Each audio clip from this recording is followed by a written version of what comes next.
Yo, we are back with issue number 6 of Friday the 13th, and I read it, and let's get down to it. This is an 8 out of 10, and I quite enjoyed this.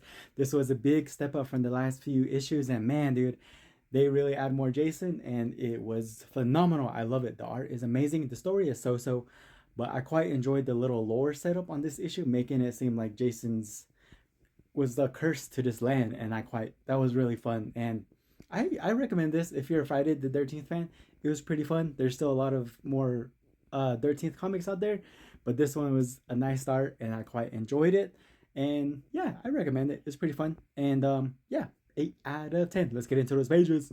And we start off in 1850 with this group of colonizers, and they are just tearing shit down. They are slaughtering, hunting down all the local natives, and they are just greedy. They just want the land, as you can see right here.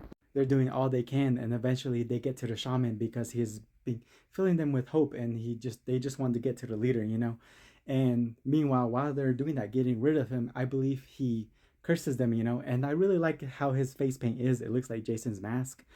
But meanwhile, while they do that, I guess the land got cursed, and through many years later, it's just unlivable. So throughout the years, they're trying to find a vessel this cursed, and eventually they find a perfect vessel in the form of Jason Voorhees right here to do their work. I really thought that was a cool lore. I wish they expanded more and had more pages on it, but I guess Sally is able to see that when she touches the sword, and it was great. But of course, she ain't forget that he got rid of her friends, and so she is pissed, and that's what happens.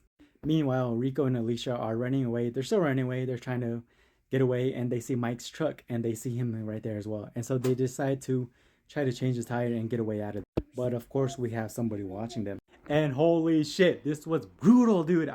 It's crazy. Of course, we have more victims to Jason, and it's crazy, dude. And that's where we jump into Sally, and she is still mute, not talkative, still traumatized. And the sheriff is trying to blame everything that has happened, all the killings, onto her because, she's not talking and everything. And he's such a bitch. But surprise, surprise, Jason was following Sally. And I love it, man. I love when he's like a little vigilante. And that's when Sally wakes up and she just books it. And here we see the sheriff get what he deserves. TikTok, this is fake. And just decides to decapitate him with the fucking roof. Like, who does that? Jason, boy.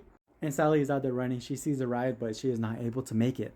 And that's where we cut to a group of new people, and they're just trying to buy the land, make some moolah, be rich. And that's when they see somebody in the water. And before they could call the cops, tragedy happens, bruh. Look at this. And my boy is out there still running in the wild. I give this issue an 8 out of 10. Quite fun. Follow for more and have yourself a good ass night.